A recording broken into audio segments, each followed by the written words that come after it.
The conference room on the 42nd floor of the Whitmore Civic Development Tower was built to make people feel small. The walls were sheets of glass that opened onto the whole sweep of Cleveland, the lake stretching gray to the north, the old Eastern rail yards scattered across the foreground like forgotten teeth. On the wall opposite the windows, a screen the size of a billboard showed the future the way Serafina Whitmore wanted everyone to see it. Glass towers. A luxury hotel. Sleek apartment blocks where workers' rows had once stood. 12 directors sat around the long ash table. At the head of the table stood Serafina herself, 28 years old, in a slim ivory dress cut to a sharp V at the collar, her chestnut hair falling loose to her shoulders. She had practiced the way she would unveil this project for 3 months. She had not practiced for interruption. The interruption walked in through the side door in a faded blue maintenance uniform. His name was Carter Lawson. He was 29, tall and broad-shouldered, with brown hair cut close. In his arms he carried a rolled tube of old blueprints and a notebook full of handwritten lines. He did not look afraid, but he plainly knew he did not belong in that room, and he had decided to come anyway. "I'd like 3 minutes," he said. Dermot Price, the chief financial officer, 44 and well-dressed enough to know it, lifted his coffee cup as if to hide a smile. Serafina did not smile. She asked with the flat patience of someone who had used that exact tone to dismiss many men, 3 minutes for what, exactly? Carter unrolled the blueprints across one end of the table. He spoke quickly but not nervously. He told them that East Lake Terminal, the old freight depot the company intended to flatten by spring, was not the empty husk their consultants had described. Beneath its loading floor ran cold storage chambers that had survived 2 wars. A secondary rail spur, abandoned but intact, still curved out toward the river docks. The drainage channels were oversized. The lot itself shared right-of-way easements with 7 smaller parcels along the eastern corridor, easements that, if severed, would freeze hundreds of millions of dollars of inland freight movement. Dermot laughed, soft and sharp at once. "And where did you study urban planning, Mr. Lawson?" Carter did not answer the question. He answered a different one. "I'm not against development," he said. "I'm against tearing down something you can't replace once you understand what it is." Serafina felt the room shift.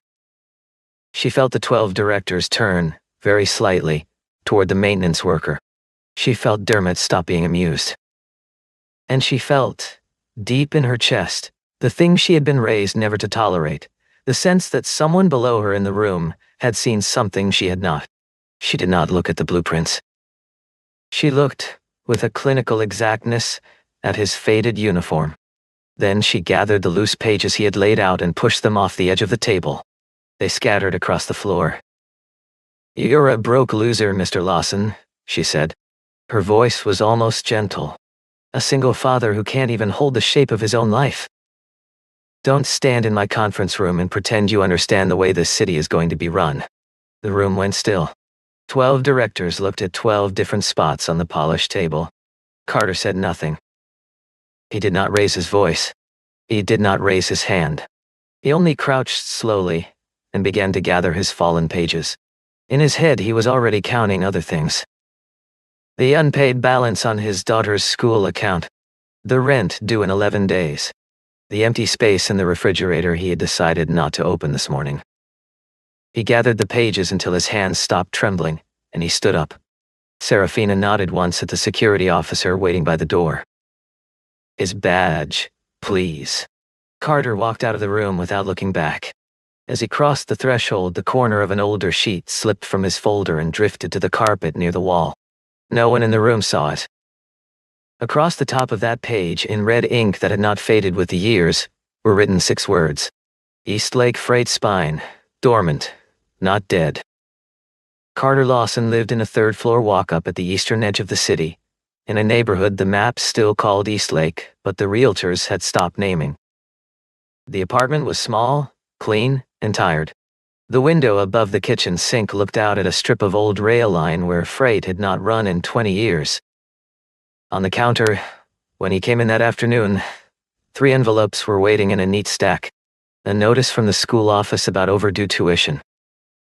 A notice from the landlord about a new rent schedule. A flyer for a credit consolidation service he would not be calling. Once, before any of this, Carter had been a year and a half from an engineering degree in urban infrastructure.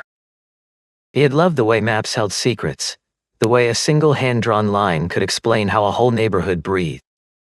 Then his wife, Helen, had died in a car accident on a wet Tuesday in November when Matilda was 2.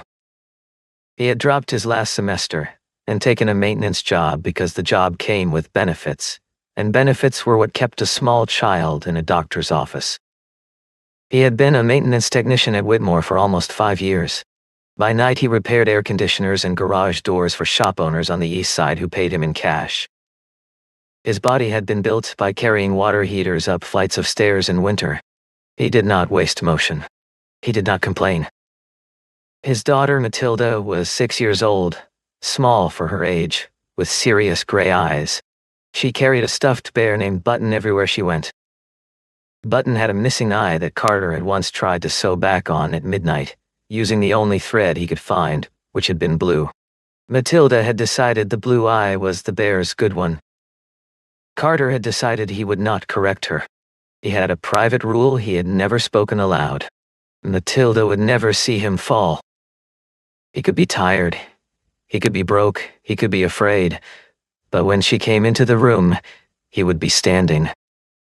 That night, after the meeting on the 42nd floor, he made her macaroni and laughed at her drawing of a dinosaur in a hat and tucked her in under the comforter with the missing button on the corner.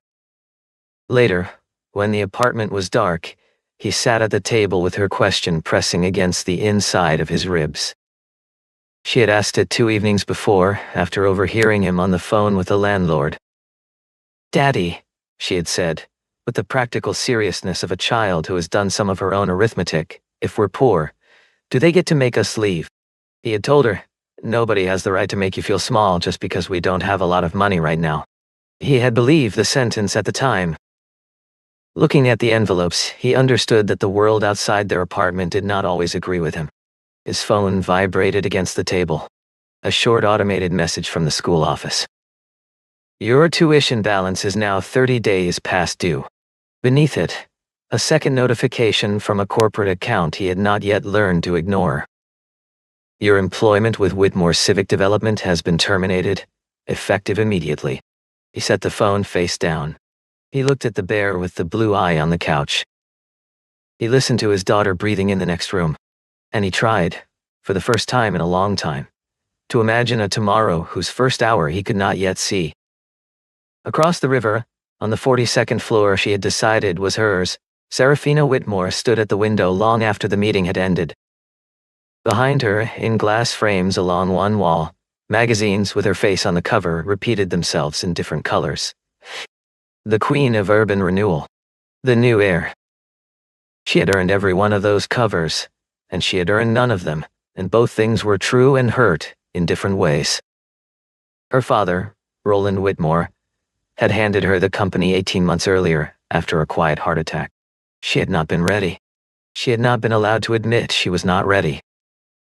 From the time she was 9, her father had told her that softness was a doorway through which other people would walk in and take whatever they wanted. She had built her adulthood as if every meeting were a small war. The chestnut hair, the V-cut dresses, the way she could let silence run a beat longer than anyone in the room expected. They were instruments. The flaw in her instruments was that they all assumed the truth lived inside the meeting room. She read the dashboards her consultants prepared. She did not, as a habit, walk the streets her projects were going to touch. She trusted the language of numbers because numbers had never told her she was too young, too pretty, or too lucky to be where she stood. Dermot Price had been her father's man before he was hers, polished and weather-beaten, with a private theory that every neighborhood was a balance sheet waiting to be cleared. "Empty land sells more easily than memory," he liked to say, with the slow finality of a man who had watched many memories priced out. What Dermot did not know, and what Serafina would not have admitted even to herself, was that what had truly enraged her was not that Carter Lawson had spoken. It was that, for the length of 3 sentences, The 12 directors had stopped looking at her and started looking at him. The problem had been the calm in his voice, and the precision of the words underneath the uniform. She turned from the window when Dermot came back from the elevator. By the end of the year, she told him, in the same tone she had used to fire Carter, "I don't want a single brick of that terminal left standing." Dermot nodded, gratified. Far below them, in a city that did not yet know its own future, the East Lake Corridor stretched on, dim and patient, like an animal that had only been pretending to sleep. For 2 days after his dismissal, Carter did not look for new work. He sat with the blueprint that had not made it back into his folder. He had drawn the line himself, on his second month at Whitmore, when a routine electrical inspection had taken him deeper into the terminal than the company maps suggested. On the third day, before the sun had fully come up, he walked the length of the freight platform alone. The terminal was a long brick building, 60 years older than the company that wanted to demolish it. Grass pushed up through the gaps in the loading floor. The iron rolling doors had rusted the color of dried blood. In the rear corner of the old motor room, behind a stack of broken crates, was a steel door he had found by accident the previous fall. He had not reported it then. He had told himself at the time that he was too tired to write a memo no one would read. He had been telling himself a slightly different story. The door opened on a stairwell that smelled of cold iron and river silt. Below the platform ran a lower level the modern blueprints did not show. A long chamber of insulated cold storage rooms. A tunnel that had once carried handcarts to a riverside dock. A stub of secondary rail that joined back to the main line through a rusted switch. On the wall, in the kind of careful black paint that municipal workers used a century ago, were stenciled lot numbers, easement codes, and the words "River Access, Perpetual." Carter took photographs. He measured. He copied the codes into his notebook. That afternoon, he carried the codes to the city's records office, where a 62-year-old archivist named Bernice Holloway had been quietly turning down retirement for 6 years. She agreed to look at his numbers because no one else had asked her to look at anything in a long time. By the second hour, she had stopped being skeptical. By the fourth, she was bringing him stacks of bound ledgers herself. What they found together was not, strictly speaking, a secret. It was simply something no one had bothered to assemble. Half a dozen small parcels around the terminal had drifted, after a chain of corporate mergers and 3 bankruptcies, into the tax delinquent column of the county's books. Individually, each lot was too small and too ugly to attract a serious investor. Connected through their old freight easements, they formed a continuous economic spine for the entire eastern half of the city. Bernice tapped one finger on the linked map. Died. "If a person owned these before anyone notices," she said, "he wouldn't need to buy the city. He'd only need to hold its doors." Carter looked at the map for a long time before he said anything at all. He could have walked away then. He came close to walking away. Instead, 2 weeks after his firing, he wrote a report and asked for one more meeting. He did not ask Serafina. He asked Dermot Price, whom he believed at the time would respond to numbers if not to people. The meeting was granted with the air of a favor. Carter brought maps, photographs, easement charts, and a phased restoration plan that did not require demolition. He estimated risk against revenue with the patience of a man who had once been taught to estimate risk against revenue. He left the emotion out. He thought, naively, that the absence of emotion would help. He had not understood that what he had done by coming back was force Serafina to choose, in front of her own people, whether she would admit she was wrong or prove she had been right. She chose the second answer with a coldness that felt almost rehearsed. She asked him how many assets he held. He did not answer. She asked him whether he had ever managed a $100 million project, ever gone before a city council, ever raised institutional capital. He said, very quietly, that he understood enough to know the terminal should not be torn down. "No," she said. "You understand enough to take a paycheck. You don't understand enough to make decisions. You're a broke single father, and today you have forgotten where you stand." She fired him a second time, formally, in a room where the first firing had not technically been on record. Security escorted him to the elevator.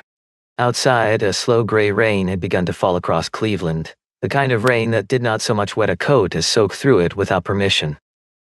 Carter stood under the awning of the lobby and watched his phone light up with 3 small disasters in sequence. A reminder of his daughter's tuition. A reminder of the rent. A notification from the bank that his balance had fallen below the overdraft warning he had set 2 years before. He did not walk to the bus stop. He walked home, the full 46 blocks, because the walk was free and because he needed the time. When he came through the apartment door, Matilda ran across the carpet in her socks and hugged him around the waist. "You came home early," she said into his shirt. "Did they let you off today?" He hugged her tightly for a long beat before he answered. He pressed the side of his face against the top of her head, and he kept his eyes closed until he was certain his voice would do what he needed it to do. "Something like that, sweetheart," he said. After she fell asleep, Carter sat at the small kitchen table with 3 things in front of him. The formal letter of termination. The stack of unpaid envelopes. The photocopied map of the Eastlake corridor. He thought, for a while, that he was deciding whether to call a contractor friend in the morning. He understood eventually that he was deciding something larger. What hurt was not the word broke. He was broke.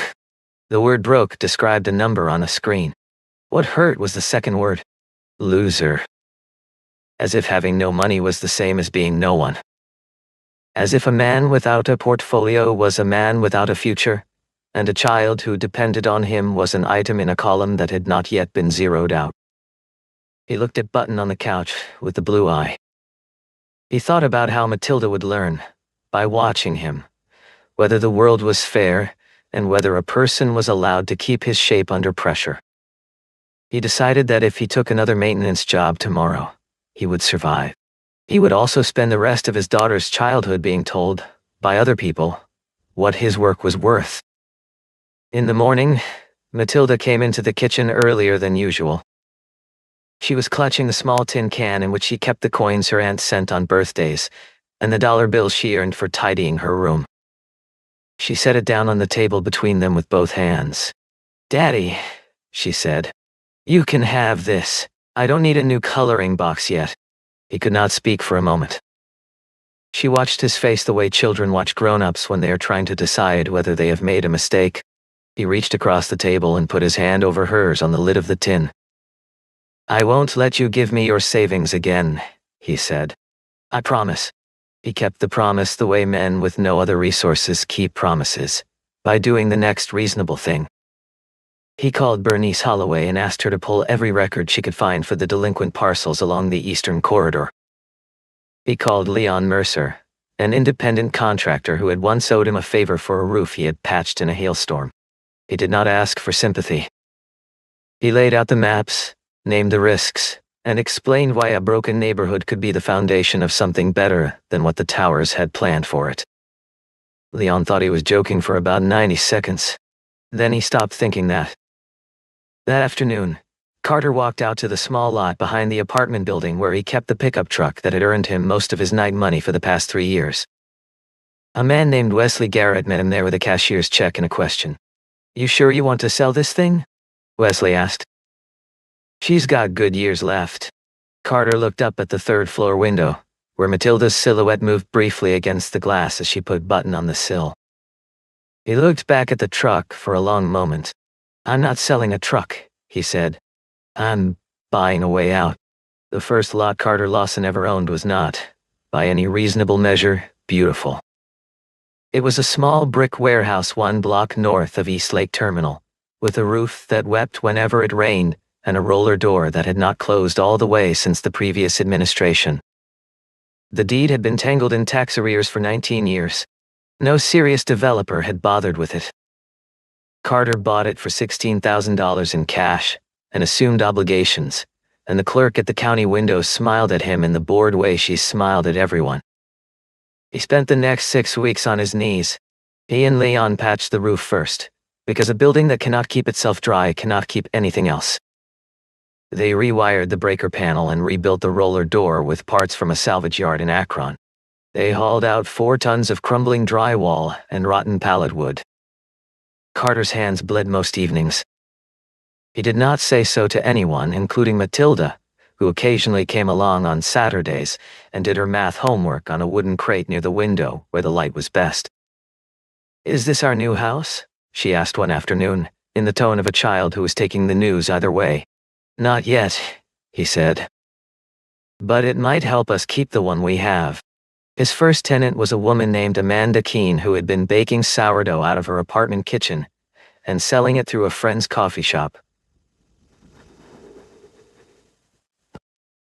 She could not afford a commercial bakery lease, and the city would not certify her home kitchen.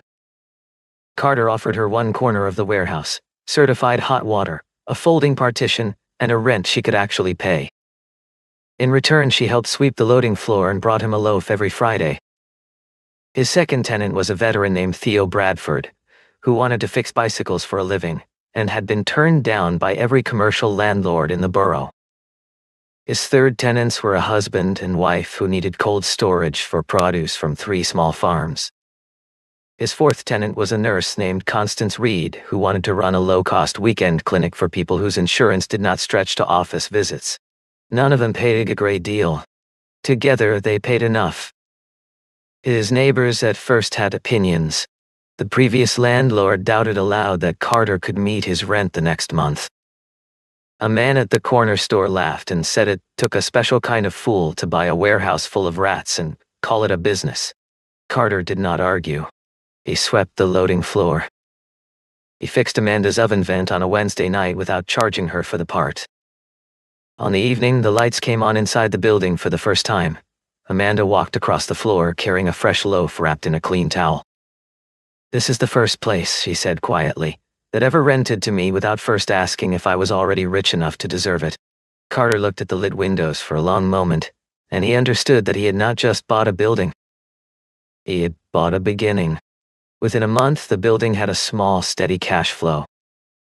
It was not enough to pay for ambition, but it was enough to pay the apartment rent, the overdue tuition, and the property taxes on 3 new parcels Bernice Holloway had quietly flagged at the auctioneer's office.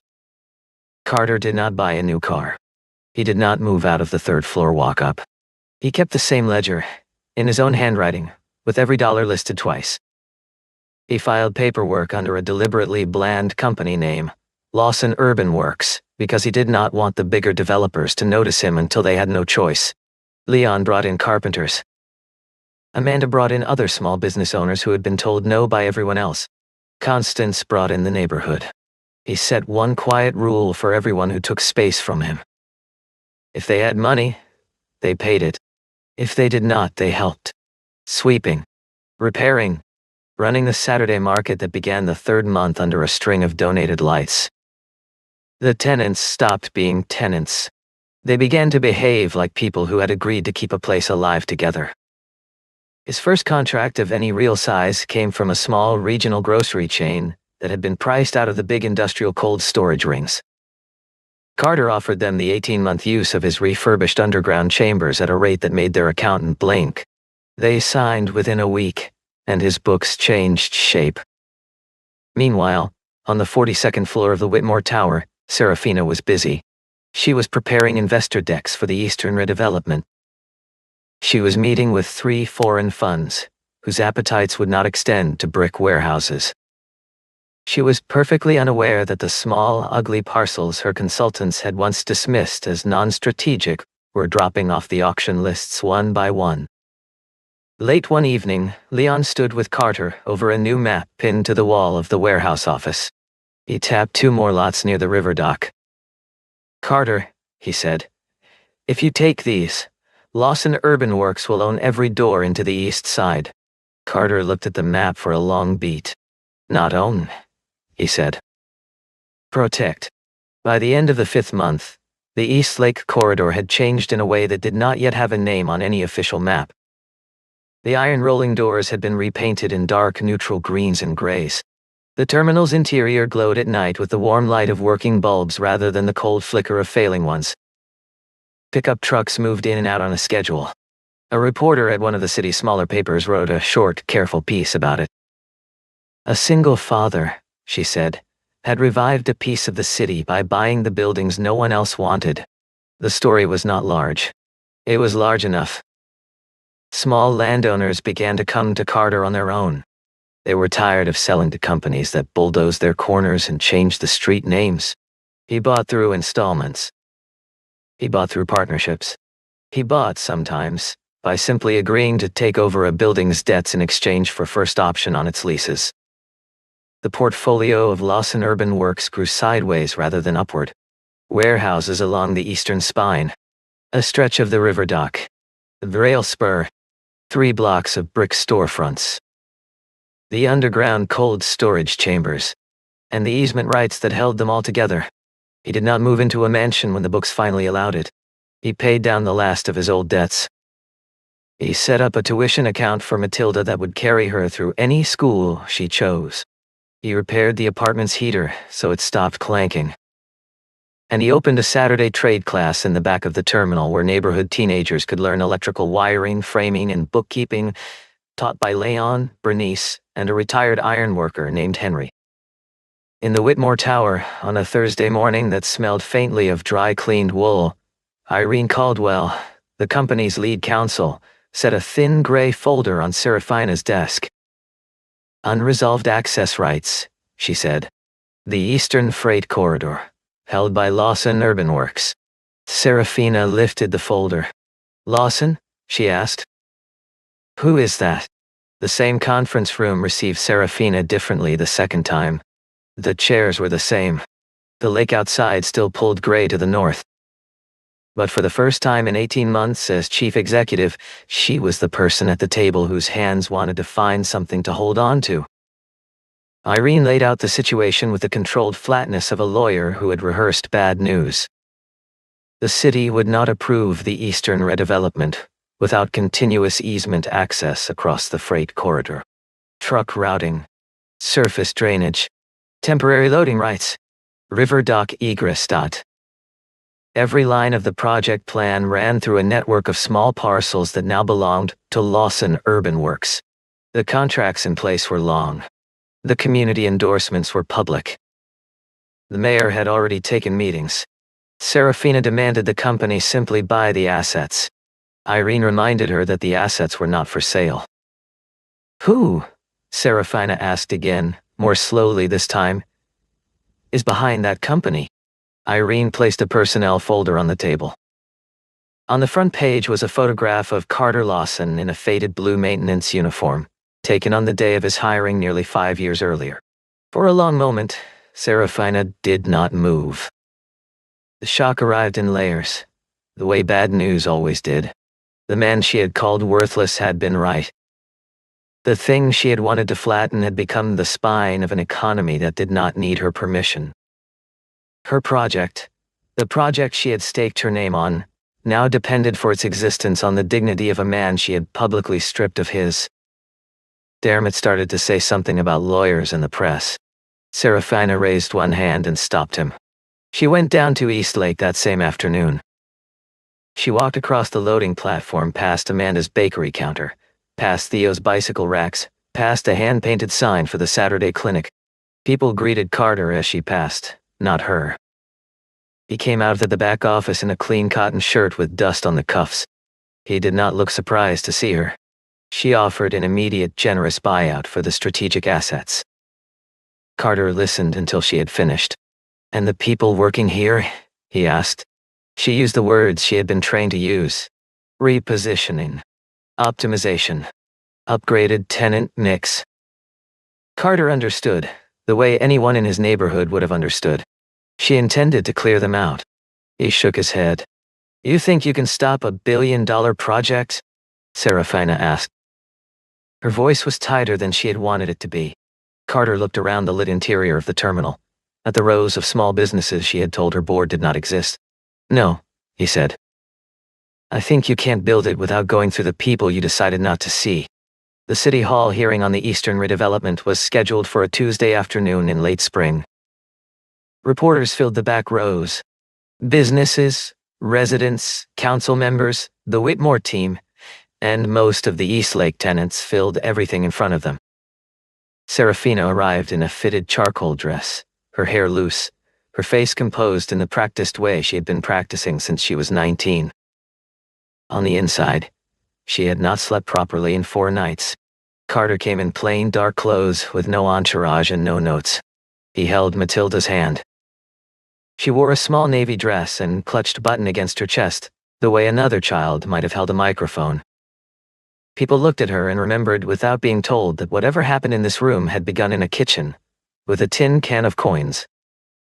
Dermot Price spoke first for the company, with the kind of fluency that had served him for 20 years. He used the words modernization, optimization, asset velocity. He did not use the word displacement, but it sat in the room anyway. Then the residents spoke. Amanda described, without sentimentality, that her bakery employed 5 people, that 2 of those people had been homeless the year before, and that the closure of the corridor would end all of it. Theo Bradford described what it had meant to walk into a workshop with his own name on the door after 6 years of being told that men like him did not get such things. Constance Reed described the weekend clinic by simple arithmetic. 412 patients in 7 months. None of them turned away. Mayor George Benton, a quiet, gray-templed man who had spent 30 years in city government and had stopped pretending to be impressed by money, listened to all of them. When the last resident had finished, he announced, in the same even tone, that the city would not approve any redevelopment proposal that disrupted the existing economic ecosystem of the Eastern Corridor, and that the strategic infrastructure partner for any future planning in that district would be Lawson Urban Works. The room moved with sound, then settled again. Benton invited Carter to speak. Carter walked to the podium. He did not bring notes because he had not for a moment believed he would need them. A reporter from the local paper asked the first question, almost shyly. Mr. Lawson, is it true your company now controls most of the commercial corridor on the east side of the city? I own some warehouses, some docks, and a number of lots that people used to call useless, Carter said. What matters more than that is that those places are now feeding several hundred families. A second reporter asked the question the room had been waiting for. He asked tearfully whether it was true that Carter had once been fired from Whitmore Civic Development. The hall went quiet. Serafina did not look away. She had decided on the walk-in that she would not look away again. Carter looked at her for a moment, then at Matilda, who was watching him with serious gray eyes from the second row. I did not buy these forgotten places to get even with anyone, he said. I bought them because I know what it feels like to be looked at as if you no longer have any worth. And I did not want my daughter to grow up in a city that only respects people who already have everything. Serafina was not defeated by noise. She was defeated, in front of every camera in the room, by the truth of a sentence she could not answer. The conditions that emerged from the hearing were not framed as punishment. Eastlake Terminal would remain a community freight and small business hub. The existing tenants would not be displaced. A specified share of the redevelopment's residential parcels would be reserved as worker housing. A vocational training center would be built on the north end of the corridor and named after Helen Lawson, whose name Carter had not, in any meeting, used until that day. A meaningful equity share of the Eastern development would belong to Lawson Urban Works in perpetuity.